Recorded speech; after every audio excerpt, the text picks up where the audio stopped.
किसी सुबह गौतम बुद्ध एक गांव के पास से गुजर रहे थे। गांव के अंतिम छोर में जाकर उन्हें याद आता है कि इसी गांव में तो उनका एक शिष्य है जो पिछले एक हफ्ते से आश्रम नहीं आ रहा था। गौतम बुद्ध ने सोचा जाकर उससे एक बार साक्षात कर लेता हूँ। शिष्य के कुटीर के सामने जाकर उसे आवाज देते ही वह बाहर निकल आता है। वह भगवान बुद्ध को प्रणाम कर कुटीर के भीतर आने के लिए आग्रह करता है। बुद्ध कुटीर के सामने पड़े एक पत्थर पर जाकर बैठ गए और शिष्य को बोले, क्या बात है, पिछले एक हफ्ते से तुम आश्रम नहीं आए, तुम्हारा स्वास्थ्य ठीक है ना? शिष्य ने उत्तर दिया, जी प्रभु, आपकी कृपा से स्वास्थ्य ठीक है।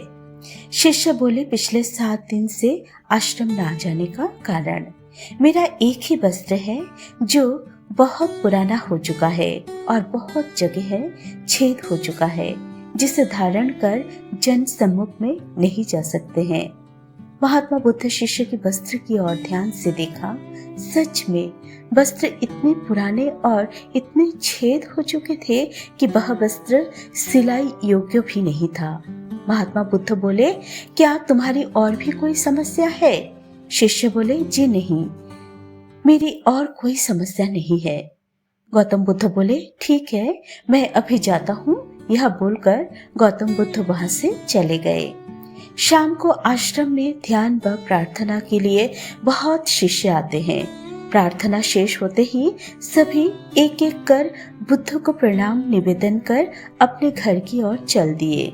ऐसे समय गौतम बुद्ध ने एक शिष्य को बोले, तुम रुको, तुमसे विशेष वार्तालाप है। सभी शिष्यों के चले जाने के बाद गौतम बुद्ध उस शिष्य से बोले, तुम समस्त शिष्यों में अर्थनैतिक रूप से धनी हो, तुमसे एक अनुरोध है। हमारे आश्रम का ही एक शिष्य है जिसके वस्त्र इतने ज्यादा फट चुके हैं कि वह लज्जा से बाहर नहीं निकल पा रहा है। यदि संभव हो तो तुम उस शिष्य को एक वस्त्र भेजने का व्यवस्था करोगे? शिष्य गौतम बुद्ध की कथानुसार दूसरे दिन सुबह ही उस शिष्य के घर नए वस्त्र भेज देता है। शाम को नवीन वस्त्र धारण कर वही शिष्य करीब 7-8 दिन के बाद आश्रम आता है। गौतम बुद्ध ने उस शिष्य को देखकर बोले, नवीन वस्त्र में तुम अच्छे लग रहे हो। शिष्य बोले, प्रभु, ये सब आपकी कृपा है। बुद्ध बोले, पुराने वस्त्र का क्या किया? उसे क्या फेंक दिए हो?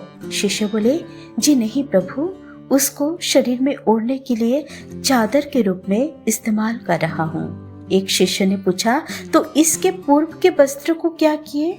शिष्य बोले, इसके पूर्व के वस्त्र को सिलाई कर खिड़की के लिए पर्दा बनाया हूँ। महात्मा बुद्ध को और भी जानने की प्रबल इच्छा हुई। उन्होंने प्रश्न किया, तो खिड़की के पूर्व पर्दे को तुमने क्या किया?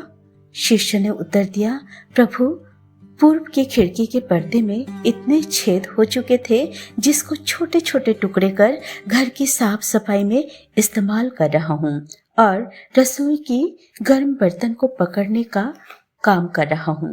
अब बुद्ध बहुत ही आश्चर्य होकर प्रश्न किए, घर साफ करने वाले पूर्व के कपड़ों को क्या किए फिर? शिष्य बहुत ही विनम्रता से कहा, प्रभु, उन पूर्व के कपड़ों की टुकड़ों की स्थिति बहुत खराब हो चुकी थी, जिसको मैंने दिए की बाती के रूप में व्यवहार कर रहा हूँ, जिसमें कुछ अंश और भी अगले 5-6 महीने कुटीर में दीपक जलाने में उपयोग होगा और कुछ मैं अपने साथ लाया हूँ आश्रम के दीपक में व्यवहृत करने के लिए। महात्मा बुद्ध पूरी घटनाएं जानकर मृदु मुस्कुराए और कहा, तुम इस जगत संसार की सत्य और पूर्ण रूप से वस्तु को उपयोग करना सीख गए हो।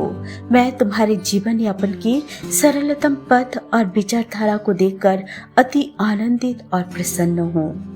अब से तुम्हें जो काम करना होगा वह है मनुष्य को सटीक तरीके से वस्तु व्यवहृत करने की नीति सिखाना होगा, जिससे मनुष्य अपने भौतिक जीवन में वस्तुओं का मूल्य समझ सके और सरलता से अपने जीवन यापन के लिए इन नियमों को अवलंबन कर सके, जिससे जीवन को जीना कठिन नहीं होगा। तो दोस्तों, हम अपने स्वयं के जीवन को अगर सही ढंग से और व्यवस्थित रूप से निर्धारित करें तो भविष्य के लिए धन संचय अवश्य ही कर सकते हैं। तो कहानी अगर अच्छा लगे तो सब्सक्राइब जरूर कीजिएगा। धन्यवाद।